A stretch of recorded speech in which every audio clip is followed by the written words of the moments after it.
കഴിക്കാനായിട്ട് രാവിലെ ഉണ്ടാക്കിയത് പൂരിയും ബാജിയുമായിരുന്നു. ബാജിയിൽ കുറച്ച് കുരുമുളക് കൂടിപ്പോയും തോന്നുന്നു. അതുകൊണ്ട് തന്നെ അതിന്റെ മഞ്ഞ കളർ കാണാനില്ല.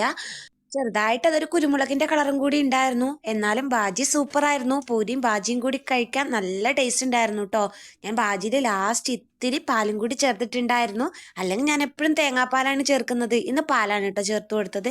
കാരണം നിങ്ങൾക്കറിയാലോ, തേങ്ങക്ക് ഇവിടെ ഒരുപാട് പൈസ കൂടുതലാണ്. അതുകൊണ്ട് തന്നെ ഇപ്പൊ തേങ്ങ ഉപയോഗിക്കുന്നത് വളരെ കുറവാണ്. അപ്പൊ തേങ്ങാപ്പാലും കൂടിയിട്ട് അതിൽ ഒഴിച്ചാൽ എന്നെ ആയിരുന്നു ഹസ്ബൻഡ് നേരെ നാട്ടിലേക്ക് ഓടിക്കും.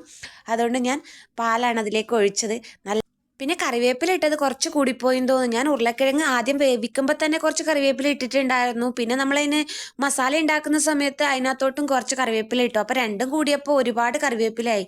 തീറ്റയൊക്കെ കഴിഞ്ഞപ്പോൾ പ്ലേറ്റ് നിറയെ കറിവേപ്പില മാത്രമേ ഉള്ളൂ. ബാക്കിയൊക്കെ ഞാൻ തിന്നു തീർത്തു കേട്ടോ. സൂപ്പറായിരുന്നു ഇന്നത്തെ ബ്രേക്ക്ഫാസ്റ്റ്. നിങ്ങൾക്ക് ഇഷ്ടപ്പെട്ടാൽ ഒന്ന് ലൈക്ക് ചെയ്യണേ.